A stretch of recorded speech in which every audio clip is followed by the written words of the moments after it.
वो आपका अच्छा सवाल है। मैं समझता हूँ कि पाकिस्तान की अवाम ही को ये फैसला करना चाहिए, और अगर किसी को कन्विंस होना पड़ेगा वो सिर्फ़ और सिर्फ हमें अवाम को कन्विंस करना चाहिए। और जहाँ आप इशारा कर रहे हो वहाँ इस किस्म का फैसले नहीं लेना चाहिए। ये फैसले सिर्फ़ और सिर्फ पार्लियामान में और नेशनल असम्बली में लिया जाते हैं। पूरे पाकिस्तान में जो pre Covid and post Covid situation है उसमें फ़र्क है।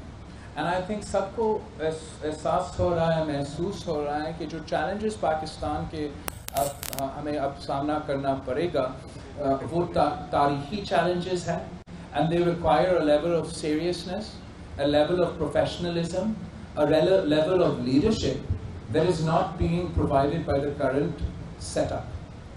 तो ये consensus खुद ब खुद अवाम के दरमियान, मीडिया में, सोसाइटी के हर सेगमेंट में फैल रहा है।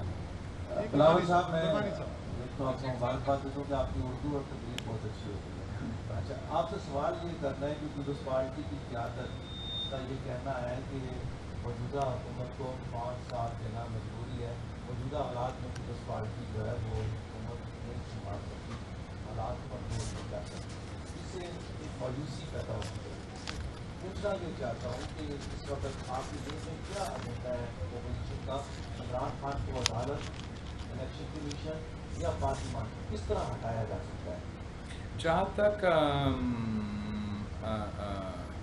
पाकिस्तान पीपल्स पार्टी की बात है, हम तो हमेशा जमहूरी और आइनी तरीके में यकीन रखते हैं और उम्मीद भी रखते हैं कि हर मसला का जो हल है वो जमहूरी तरीके से निकल सकते हैं।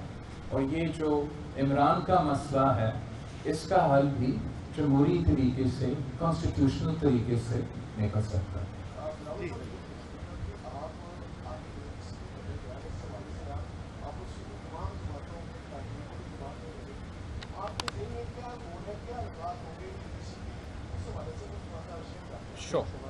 तो साथ कर ले ताकि एक दफ़ा ही हो।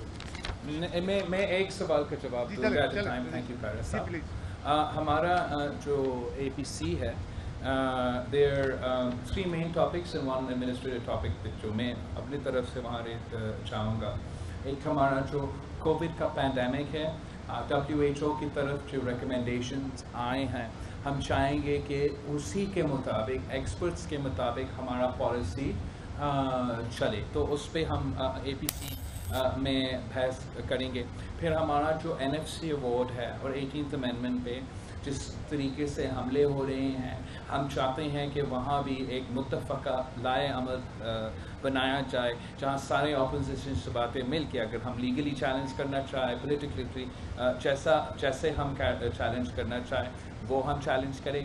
और जो बजट हमने अब मुस्तरद किया है उसके बारे में हमने जिस तरीके से अगर हम हुकूमत में होते, हम सैलरीज़ और पेंशन्स में इजाफ़ा करते, हम रिलीफ में इजाफ़ा करते, हम हेल्थ में इजाफ़ा करते, वो भी उस पर भी डिबेट ज़रूर होगा। एक और पॉइंट जो पाकिस्तान पीपल्स पार्टी इस APC में लेकर आएंगे, हम चाहते हैं कि पार्लिमानी सिस्टम जो है वो इम्पार्शल तरीके से चले।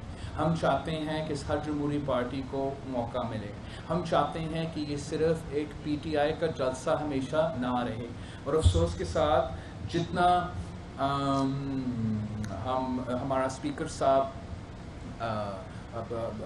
वैसे तो अच्छा है, लेकिन I think Pakistan Peoples Party will have to raise with the other opposition parties that it's about time we brought a vote of no confidence against the speaker of the National Assembly, जो कि हमारा नेशनल असेंबली में opposition को वो मौक़िफ़ नहीं देता, opposition को वो अपॉर्चुनिटी नहीं देता, वन साइडेड रहता है, सिर्फ एक जमात के लिए हाउस चलाता है।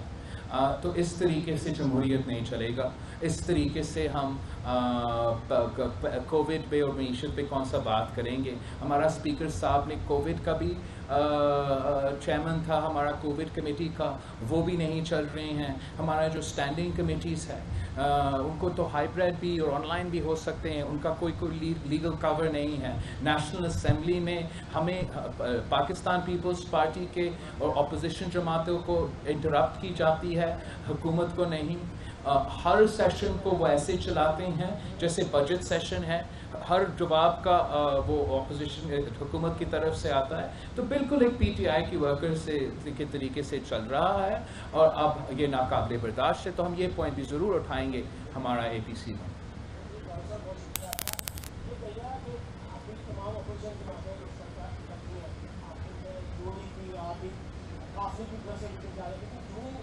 पार्लियामेंट में जमात का वोट हो चाहे बनी का वोट हो तो हमेशा सिर्फ बजट ही है। क्या फर्क है, या तो अपोजिशन की बात में फर्क है या हुकूमत को कहते हैं कि बजट में लगा ऑप्शन होगा, इसके बारे में आई थिंक आप अगर देख लें कि ऑब्वियसली कुछ लोग आइसोलेशन में हैं, कुछ लोग कोविड पेशेंट्स हैं, उनको आप तकलीफ़ नहीं देते हो किसी सूरत में आने के लिए, एक बजट वोट में आने के लिए।